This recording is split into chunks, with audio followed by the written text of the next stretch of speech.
Signification हम लोग आज कर रहे हैं और हमने केतु के काफी सिग्निफिकेशन के बारे में पढ़ा। तो बेसिकली ये रिसर्च वगैरह कराने के लिए तो अच्छा है, लेकिन हाँ सांसारिक चीजों के लिए उतना अच्छा नहीं है।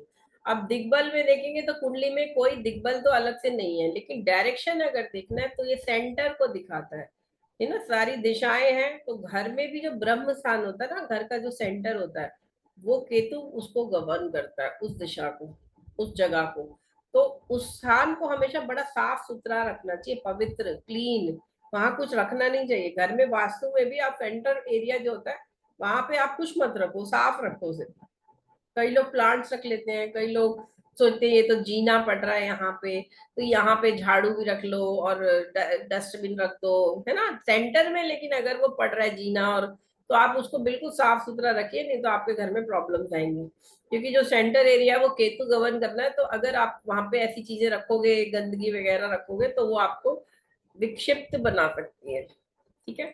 और ब्रह्म स्थान को घर में वैसे भी साफ सुथरा रखना चाहिए, क्योंकि वहीं से हमारा सेंटर से ही सारी ऊर्जा जाती है ना। सेंटर से अगर नेगेटिव ऊर्जा जाएगी, कूड़ा कचरा वगैरह सब गंदगी रखी हुई, तो वो फिर पूरे घर को दूषित कर रहा है सेंटर। तो घर के सेंटर में आप हमेशा साफ सुथरा सुंदर सजा के उस एरिया को रखो, अगर रखना है तो। ठीक है। और हल्का रखो, आप बहुत ज्यादा भारी सामान तो रखना ही नहीं है, ना ही रखो तो बेस्ट है। अभी क्योंकि ये पाप ग्रह है या मेलेफिक प्लेनेट है, इंग्लिश में हम कहते हैं, तो इसको कहेंगे कि ये बलि कब होता है? जब रात्रि का जन्म हो, किसी के कुंडली में कृष्ण पक्ष का जन्म हो या दक्षिणायन का जन्म हो, ऐसे लोगों का केतु बलि कहलाएगा। और बलि होने से वो उस केतु में इतनी पावर है कि वो आपको उस हिसाब से मोल्ड कर सकता है, उसके हिसाब से आपको परफॉर्मेंस देगा वो। ठीक है। यानी कि आप बहुत अच्छी तरह से फोकस मैनर में रिसर्च करोगे, या बहुत स्कैटर्ड मैनर में, इधर उधर फैली हुई चीजें हैं, और अभी कभी एक दिन पढ़ लिया बहुत अच्छा, अगले 4 दिन तक हाथ भी नहीं लगाया किताबों को, तो वो तो बहुत अच्छा नहीं है। एक कंसिस्टेंट एफर्ट चाहिए होता है, रोज थोड़ा थोड़ा पढ़ाई करनी होती है, लगातार पढ़ना पड़ता है, परसिवरेंस चाहिए होती है। तो बेसिकली हार्डवर्क करने की शक्ति जो है, वैसे तो शनि हार्डवर्क कराते हैं, लेकिन उसको और निखार के पॉलिश मैनर में किसी चीज को करने के लिए केतु काम करेगा। प्रश्न कुंडली में धातु मूल जीव में ये जीव को दिखाएगा, जैसे बृहस्पति जीव को दिखाता है, वैसे ये भी जीव को ही दिखाएगा। मतलब प्रश्न जो है वो आपके अपने बारे में है या किसी इंसान के बारे में है। पतझड़ जो ऋतु होती है, जब पत्ते झड़ते हैं, ऑटम भी कहते हैं कुछ लोग, ऑटम ब्रेक, वो उस सीजन को केतु दिखाएगा। मतलब फर्टाइल और ग्रीनरी को नहीं दिखा रहा केतु। वो बेसिकली एक जैसे डेजर्टेड लैंड होता है ना, छोड़ा हुआ, थोड़ा ऐसा दुखी सा माहौल वाला, पत्ते फैले हुए हैं, सूखे पत्ते फैल रहे हैं, इस तरह के प्रकृति या इस तरह के सीजन को दिखाएगा। ग्रह पीरियड इसका प्रश्न में 3 महीने है, यानी कि अगर केतु का रोल लगन में आ गया या केतु इन्फ्लुएंस कर रहा है लग्नेश को प्रश्न कुंडली में, तो व्यक्ति 3 महीने में ही आएगा वापस, अगर वो चला गया छोड़ के घर, या अगर आपकी अंगूठी खो गई है या नौकरी नहीं मिल रही है, नौकरी कब मिलेगी, तो उस सबका आंसर 3 महीने आप बता सकते हैं। मैरिज जहां 37 साल में करा रहा था राहु, या वो करा ही नहीं रहा था, एक्स्ट्रा मैरिटल अफेयर या ऐसे फिजिकल रिलेशनशिप दे रहा था, लिव इन रिलेशनशिप, वहां पे केतु शादी तो कराएगा, लेकिन 48 साल के बाद या 48 साल की उम्र के बाद। यानी कि वो इतना इंटरेस्ट ही नहीं है वैवाहिक संबंधों में, लेकिन जब इंटरेस्ट आएगा कि चलो मेरे को शादी करनी है, चलो मैं किसी एक लाइफ पार्टनर मेरे पास होना चाहिए, तो तब तक होते होते आपकी उम्र ऑलमोस्ट 48 ईयर्स हो जाएगी। ये तब है जब केतु पर और कोई प्रभाव नहीं आ रहा और सप्तम भाव से केतु का संबंध आ रहा है, केतु सप्तम भाव में बैठा हुआ है, विवाह का घर है जो, या शुक्र के साथ बैठ गया। लेकिन अगर कोई और शुभ ग्रह भी देख रहा है, बृहस्पति देख रहा है ना, और बुध भी देख रहा है, तो उस केस में फिर थोड़ा ये कम हो जाएगा इसका ईयर्स। बट मोटा मोटा अगर हम देखें तो ये ग्रह 48 साल की उम्र से पहले विवाह नहीं देगा। ठीक है। ये केतु का स्टोन जो होता है कैट साइड, लहसुनिया कहते हैं हिंदी में, ये जनरली लोग केतु की दशा में कहते हैं पहनना चाहिए।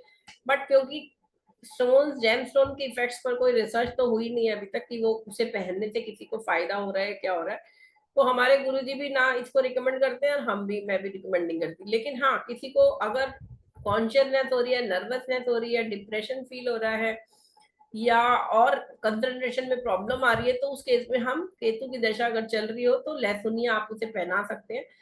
उसका कर्म का फल तो नहीं बदलेगा, जो उसके पिछला प्रारब्ध वो लेके आया जो उसका तो नहीं बदलेगा, लेकिन हाँ उसको एक कॉन्फिडेंस मिल जाएगा, हेल्थ वाइज वो थोड़ा बेटर हो जाएगा कि केतु की दशा उसे उतना पीड़ित ना करे। ठीक है, अब ये उच्च का होता है, जहां पे मिथुन में राहु उच्च का हो रहा था तो ये उसके ऑपोजिट में उच्च का होगा, मतलब धनु में उच्च का होगा, और वो धनु में नीच का हो रहा था तो ये धनु में उच्च का हो गया, धनु में उच्च का हो गया, नीच का हो गया मिथुन में।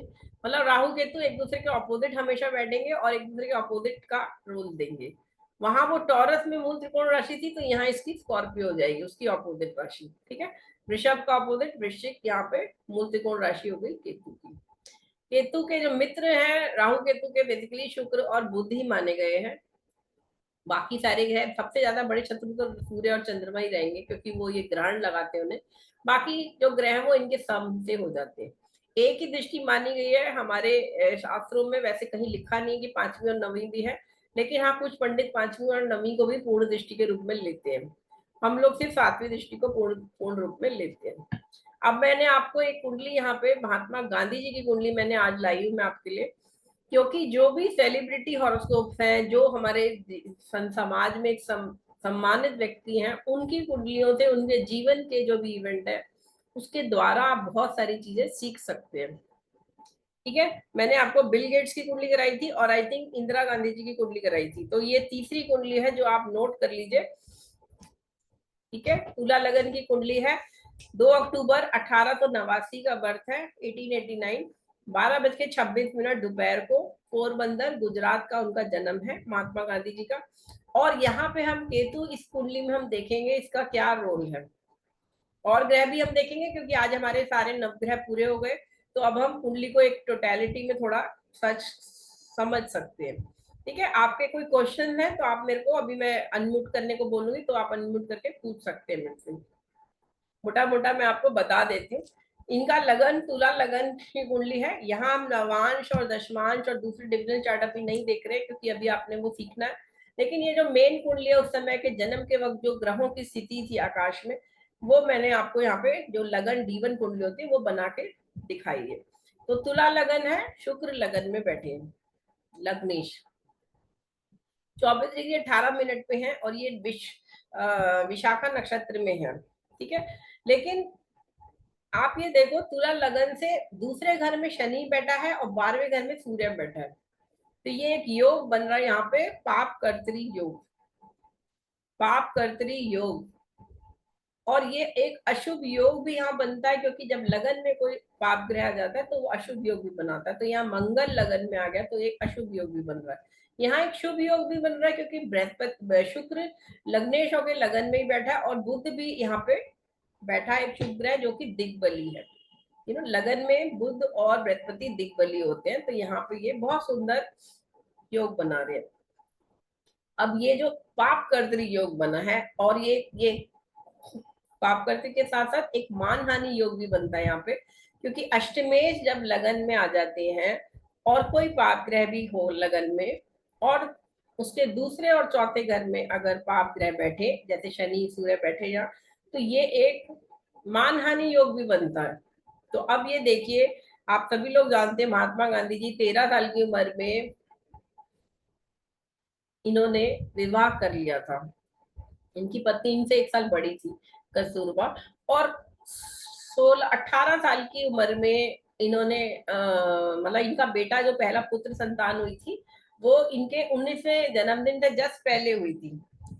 मैं आपको बता देती हूँ, इन्होंने 4 सितंबर 1882 में इनका विवाह हुआ। आप चाहे तो गूगल से भी नोट कर सकते हैं, और चाहे तो मैं आपको नोट करा देती हूँ कुछ इवेंट इनके लाइफ के, क्योंकि ये हम इनकी कुंडली में देखेंगे कि ऐसा क्यों हुआ, कब हुआ वो हम दशा से देखेंगे।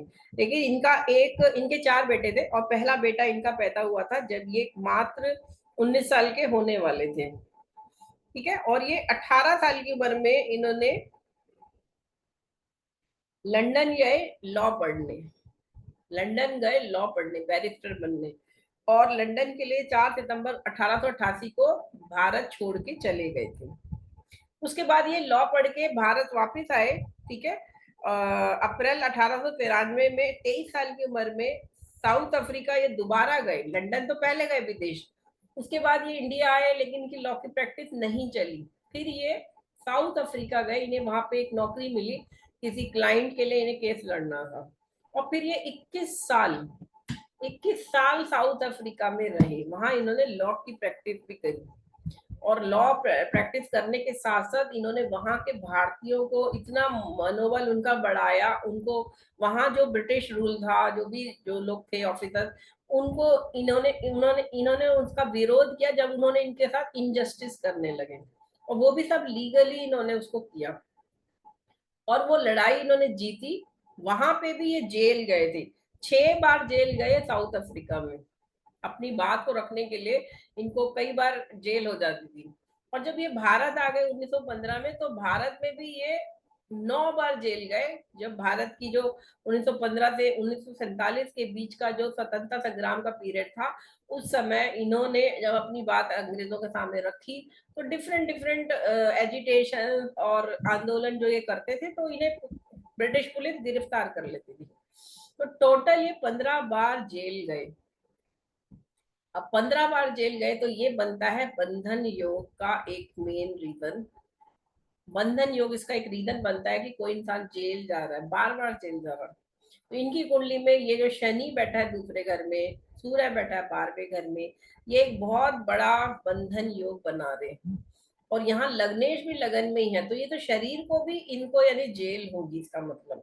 तो ये इनकी कुंडली में बहुत क्लियर बंधन योग बनता है। बंधन योग कैसे बनता है? जब लगन से दूसरे चौथे घर में नंबर ऑफ प्लेनेट बराबर हो, जैसे यहाँ एक एक प्लेनेट है, बराबर नंबर के प्लेनेट है, और या फिर दो दो प्लेनेट होते हैं यहाँ, दोनों दूसरे घर में, तीसरे 12वें घर में, तो बंधन योग हो जाता। फिर बंधन योग कहाँ बनेगा? लगन से तीसरे और 11वें घर में नंबर ऑफ प्लैनेट्स इक्वल बैठे हो। मतलब तीसरे घर में अगर सपोज एक प्लैनेट होता है, 11वें में भी एक होता, या तीसरे में भी दो होते, 11वें में भी दो होते, तो बंधन योग तब भी बनता। लगन से चतुर्थ और दशम में बराबर नंबर के प्लैनेट हो तो बंधन योग बनता। लगन से पंचम और नवम में बराबर नंबर के ग्रह हो तब भी बंधन योग बनता। और फिर लगन से छठे और 8वें में नंबर ऑफ प्लैनेट बराबर बैठे हो तो बंधन योग बनेगा। तो बंधन योग तो इनकी कुंडली में था, और इसीलिए ये 9 बार तो ये भारत में भी जेल में गए, और 21 साल साउथ अफ्रीका में रहने के वक्त 6 बार ये वहां भी जेल में गए। और इनको मान हानि भी हुई। देखिए, जेल जाना कोई बड़ी अच्छी बात तो नहीं है। ठीक है कि भारत में जब जेल गए तो डेफिनेटली वो उसके लिए था कि अपनी आजादी की स्ट्रगल के लिए, देश के लिए गए। लेकिन जब ये वहां जेल गए होंगे साउथ अफ्रीका में पहली बार, तो घर वाले तो यहाँ परेशान हुए होंगे ना। घर वालों को ये लगा होगा कि भाई जेल, तो बेटे को जेल हो गई, तो एक कुल की जो मान हानि होती है वो भी हुई। लोगों को पता चल जाता है, अरे इनका बेटा तो जेल में है, विदेश गया था, वहां जेल में है। तो ये जो अष्टमेश लगन में बैठ गया शुक्र, शुक्र लग्नेश भी है, अष्टमेश भी है।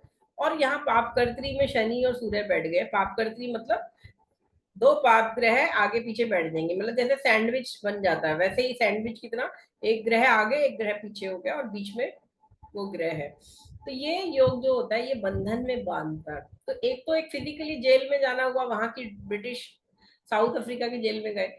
एक ये है कि आप मन से भी जेल में हैं, आपके ऊपर एक एक तरह का वो है कि आप अपने को खुल के एक्सप्रेस नहीं कर पा रहे। तो मान लो अगर यहाँ लगन में शुक्र मंगल बुध ना होते, सिर्फ चंद्रमा होता, तब ये बंधन मानसिक होता, तब ये फिजिकली जेल में नहीं होते, तब ये मतलब मन मन से मन बंधे हुए हैं। कई बार हम लोग अपने रीति रिवाजों में इतने बंध जाते हैं। कई बार हमारे ऊपर कोई प्रेशर डाल रहा है, बिकॉज ऑफ सब कोई ब्लैकमेल कर रहा है, तो आप मन से बंधे हुए। वैसे आप फिजिकली आजाद है, आप घूम रहे हैं, मूवमेंट कर रहे हैं, इधर से उधर जा रहे हैं, लेकिन आप उसके गुलाम बने हुए मानसिक रूप से। तो वो भी एक बंधन है। तो बंधन योग कई तरह से हम देखते हैं, चंद्रमा से भी देखते हैं, लगन से भी देखते हैं, सूर्य लगन से भी देखते हैं। तो यहाँ पे ये लगन से बन रहा है योग, तो ये फिजिकली इनको जेल में डालने का योग बन रहा है। अब बात कर लेते हैं विदेशी क्यों गए, है ना, वो भी तो योग होना चाहिए। तो अब आप यहाँ देखो, केतु बैठा है चतुर्थ भाव में। चतुर्थ भाव कौन सा भाव है? जो घर का भाव है, आपका रेसिडेंस है। दूसरा घर जो आपका इमीडिएट फैमिली है, वहां शनि बैठ गया तो फैमिली से तो दूर ले जाएगा। और जो आपका घर था, माँ का घर था, जो चतुर्थ भाव होता है मदर का घर, फादर का घर, जहाँ आप रहते हैं, वहां केतु बैठ गया, तो ये अपने को इनको देश से भी बाहर ले गया ये केतु। मतलब दशा तो जो है उस हिसाब से बनेगी, लेकिन ये प्योरली कुंडली बनती है कि ये विदेश जाएंगे और वहां पे काफी साल रहेंगे। ठीक है। बहुत, जब शनि चतुर्थेश है, अपने घर को देख रहा है, शनि अपनी तीसरी दृष्टि से चतुर्थ भाव को देख भी रहा है, तो इसका मतलब अपने घर तो आएंगे वापस, लेकिन कब आएंगे? जब बहुत बहुत देर हो जाएगी, बहुत बाद में आएंगे। तो ये भारत में कब आए? जब 1915 में, 5 जनवरी 1915 को वापस आए, 21 साल वहां विदेश में रहने के बाद। तो शनि जो है बहुत देर से लाता है, वापस तो ले आया घर, लेकिन बहुत देर से लाया। फिर अब बात कर लेते हैं, चंद्रमा और राहु बैठे 10वें घर में। चंद्रमा इनका प्रोफेशन हाउस का स्वामी है, और प्रोफेशन हाउस का स्वामी कर्क राशि का राहु के साथ बैठा है। तो एक तो ये योग दे रहा है चंद्रमा और राहु की जो युति है, कि ये बहुत ज्यादा जिद्दी रहे होंगे, एडमेंट, अपनी जिद और धुन के पक्के। देखिए, इनको वहां पे साउथ अफ्रीका में फर्स्ट क्लास का टिकट लिया, लेकिन इन्हें धक्के मार के निकाल दिया ब्रिटिश लोग जो थे, यात्री थे, कि अंग्रेज मतलब हिंदू या जो इंडियंस है वो ब्लैक्स हैं। ब्लैक तो वहां के साउथ अफ्रीका के लोग थे ना, इंडियन तो ब्लैक नहीं थे, लेकिन उनको भी उन्होंने ब्लैक ही बोला, और उनको धक्के मार के निकाल दिया, ट्रेन से धक्का दे दिया। तो इन्होंने क्या कहा, अच्छा ये तो मैं इन्हीं, ये मैंने जब टिकट लिया है तो मैं उसका अधिकारी हूँ, इसमें आपका रंग और कास्ट कैसे आ जाती बीच में। इन्होंने धुन बना ली, इन्होंने इन्होंने उनके अगेंस्ट आंदोलन किया साउथ अफ्रीका में, 6 बार जेल भी गए, लेकिन फाइनली ये जीत गए वो सारे केसेस। और इन्होंने अपनी मानसिक शक्ति से, अपनी दृढ़ शक्ति से, जिद करने की शक्ति से उस संग्राम को, वहां पे जो एक लड़ाई थी, वहां के जो हिंदू या जो भी इंडियंस काम करते थे साउथ अफ्रीका में उस समय, वो लोग इतने स्ट्रांग नहीं थे कि वो अपनी बात को ब्रिटिश गवर्नमेंट के अगेंस्ट रख पाते, बट इन्होंने अपने दृढ़ निश्चय से अहिंसा द्वारा उसको जीता। तभी तो जब भारत आए तो भारत वालों ने इन्हें हाथों हाथ लिया, कि भारत में भी तो वही प्रॉब्लम है, यहाँ पे भी अंग्रेज है, यहाँ पे भी लोग बटे हुए हैं, तो सबको जोड़ के एक साथ करके, जिद करके 9 बार जेल गए। ठीक है, मैं मानती हूँ सिर्फ महात्मा गांधी ने नहीं सब कुछ किया, सुभाष चंद्र बोस ने, सरदार पटेल ने, चंद्रशेखर आजाद, वीर सावरकर, भगत सिंह, और ऐसे बहुत सारे हमारे क्रांतिकारी देशभक्त लोगों ने बहुत कुछ किया, अपनी जानें गंवाई, कोड़े खाए, जेल में रहे। लेकिन महात्मा गांधी ने भी ऐसा नहीं कि उन्होंने कुछ नहीं किया, उन्होंने भी जेल गए, उन्होंने भी अपनी बात रखी। ठीक है, वो अहिंसा और असहयोग आंदोलन द्वारा करते थे, लेकिन उन्होंने हिंदू मुसलमानों को तो एक कर ही दिया था, है ना। और फाइनली जिद तो महात्मा गांधी की थी, जिसके कारण फाइनली अंग्रेजों को भी लगा कि अब तो छोड़ना ही पड़ेगा। खैर, उन्होंने भी पूरा अपना टाइम लिया, और उन्होंने फिर सुभाष चंद्र बोस ने जब आजाद हिंद सेना बना ली, वीर सावरकर ने लोगों को इतना मोटिवेट कर दिया कि लोग उनके सब अगेंस्ट हो गए, क्विट इंडिया मूवमेंट आया, और फिर फाइनली भारत आजाद ही हो गया 1947 में।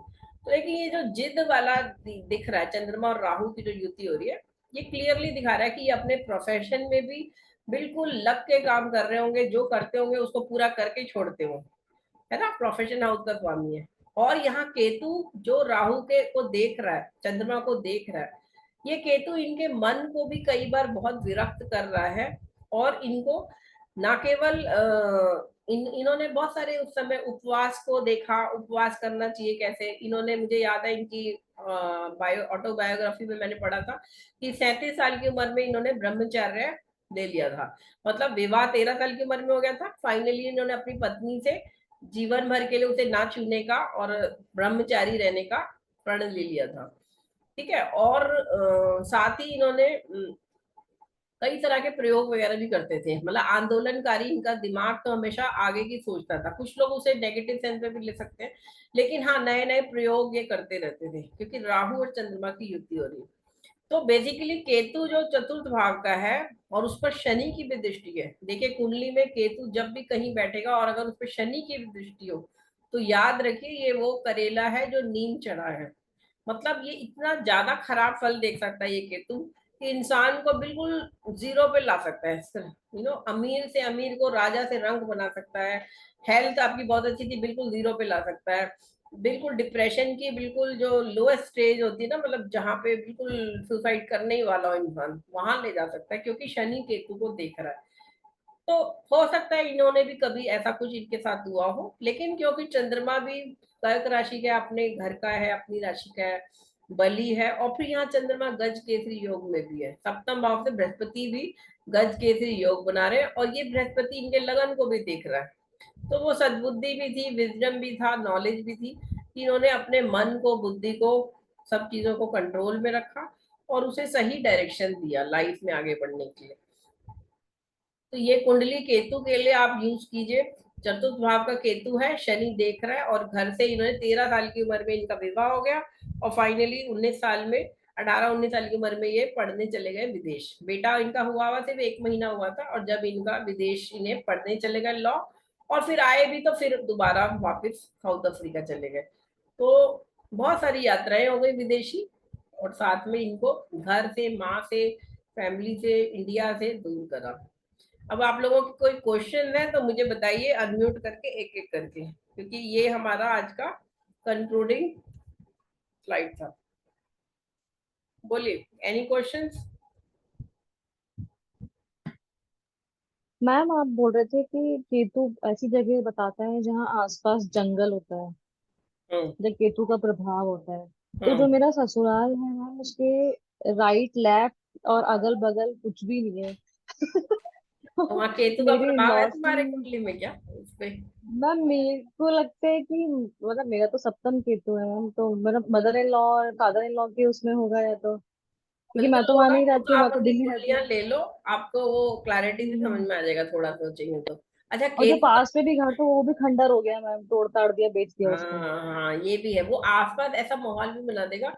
और एक और बात है, चलो मान लो, हम्म। देखो लिटरली कभी भी कुंडली में हमें चीजों को नहीं लेना, हमें लिबरली यूज करना है। हमारे गुरुजी हमेशा कहते हैं, जो शास्त्रों में लिखा है ना, वो हम्म। आज से हजारों हाँ साल हाँ पहले लिखा गया था। उस समय तो इतना लैंड, इतनी डेवलपमेंट ये सब नहीं था ना, तो वो बिल्कुल ऐसे कह रहे थे चीटियां, क्योंकि हाँ बहुत दूर दूर लोग रहते थे ना, इतना जगह थी। हाँ आजकल तो हाँ लोग, हाँ। कितनी कम जगह है, लोग 2-3 करोड़ तो दिल्ली में ही रहते लोग।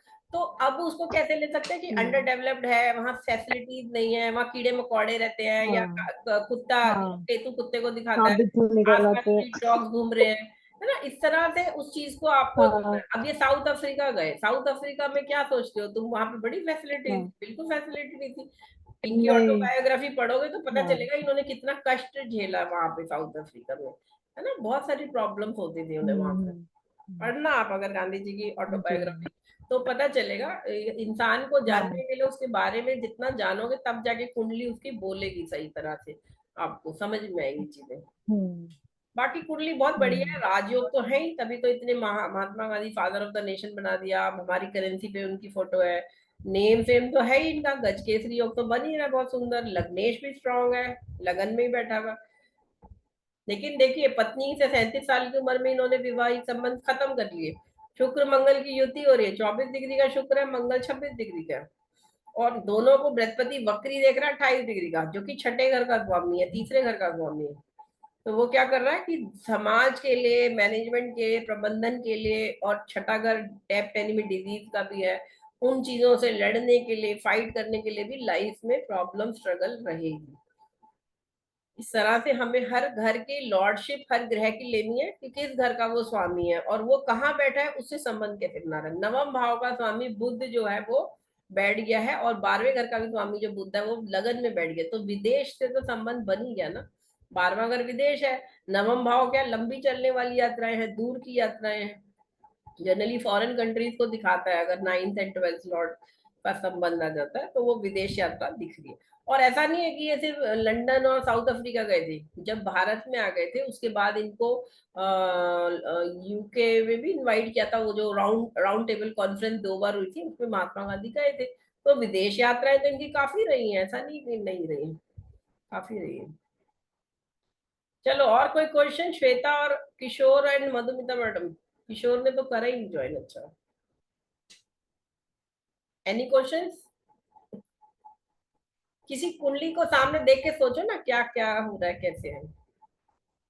मैम ये इनकी सडन सडन जो डेथ बनी थी, मतलब अचानक से इनको मारा गया था, तो वो किस हम्म। योग से बना हुआ होगा? यही मैं पूछना चाह रही थी, ये कोई किसी ने क्यों नहीं पूछा अभी तक। ये कुंडली में पर्टिकुलर योग है, और ये योग सेम योग इंदिरा गांधी की कुंडली में भी है, राजीव गांधी की भी कुंडली में है। वो योग क्या है कि लगन पापकर्त्री में हो, और अष्टमेश लगन में बैठा हो, और या तो वो खुद ही पाप ग्रह हो या फिर कोई और पाप ग्रह बैठा हो, तो ब्रूटल डेथ होती है, असैसिनेशन।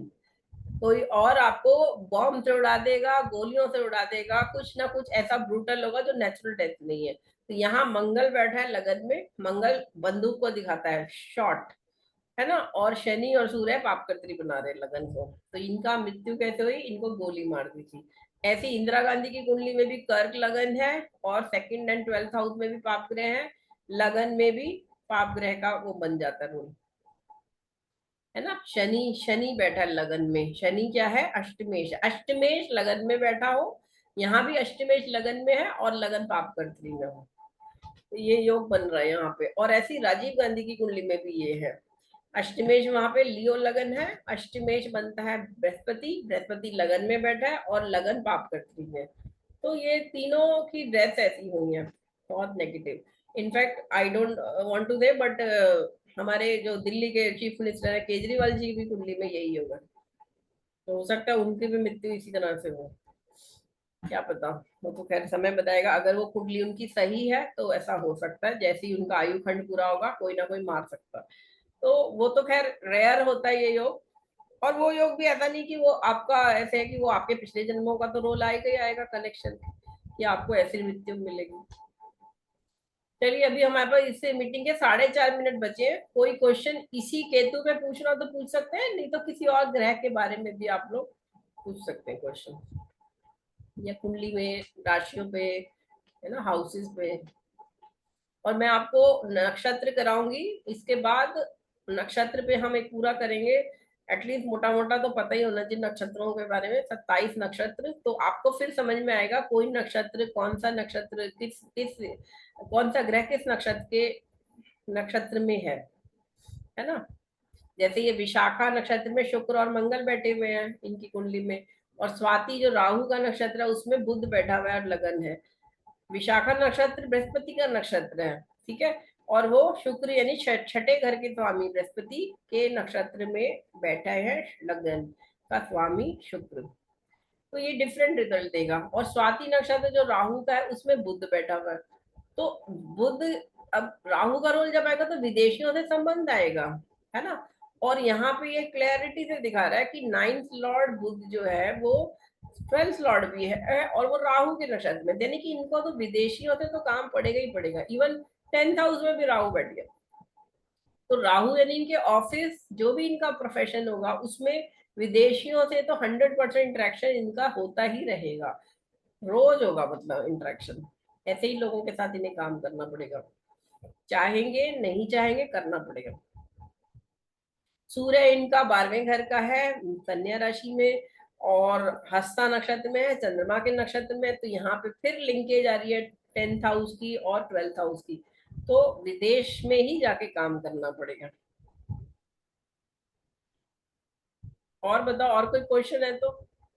इनकी कुंडली में पाश योग भी बन रहा है, जो नभस पाश योग होता है, मतलब जब सारे ग्रह 5 घरों में आ जाते हैं, ठीक है। राहु केतु को हम नभस योगों में नहीं इंक्लूड करते, जो बाकी के 7 ग्रह उनको हम देखते हैं कितने घरों में बैठे हैं, तो यहाँ पे 5 घरों में इनके सारे प्लेनेट बैठे हैं, तो इसका मतलब है पाश योग, मतलब ऐसा व्यक्ति हमेशा सामाजिक बंधनों में बंधा रहता है, अपने भाई बहन पति, मतलब पत्नी और बच्चे, माता पिता, इनके साथ जो उसके सामाजिक बंधन और जिम्मेदारियां हैं उसमें वो बंधा रहेगा मरते दम तक, उससे वो अलग नहीं हो सकता। हो सकता है महात्मा गांधी को कई बार इच्छा होती हो कि वो स्पिरिचुअलिज्म में चले जाए, वो हिमालय पे चले जाए, वो संसार को छोड़ के मतलब अपना अलग होके अपनी तपस्या करे, लेकिन क्योंकि उनकी ड्यूटीज भी थी और वो उस ड्यूटीज को पूरा करे बिना छोड़ के नहीं जाना चाहते होंगे, इसीलिए वो ड्यूटीज मरते दम तक, 78 साल की उम्र में इनका इनका देहांत हुआ, मृत्यु हुई, तब तक ये उसमें बंधे ही रहे।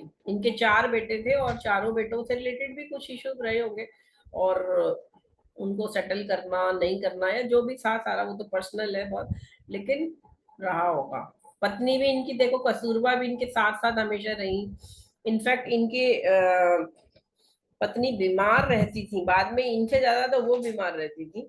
की वजह से एक महात्मा गांधी जी जिद्दी थे और अपने काम को करने के लिए जो एक धुन थी उनके अंदर, वो उसके साथ उन्होंने वो काम किए, मतलब जो उन्होंने ठान लिया वो करना है। थोड़ा जोर से ये बोलो, क्या बोल रही हो, समझ नहीं आया मुझे, क्या बोला। मैम उन्होंने जो सोचा वो किया, मतलब बिकॉज ऑफ वो जिद्दी थे इसलिए। मून और बिल्कुल राहु जिद तो जैसे रही। यार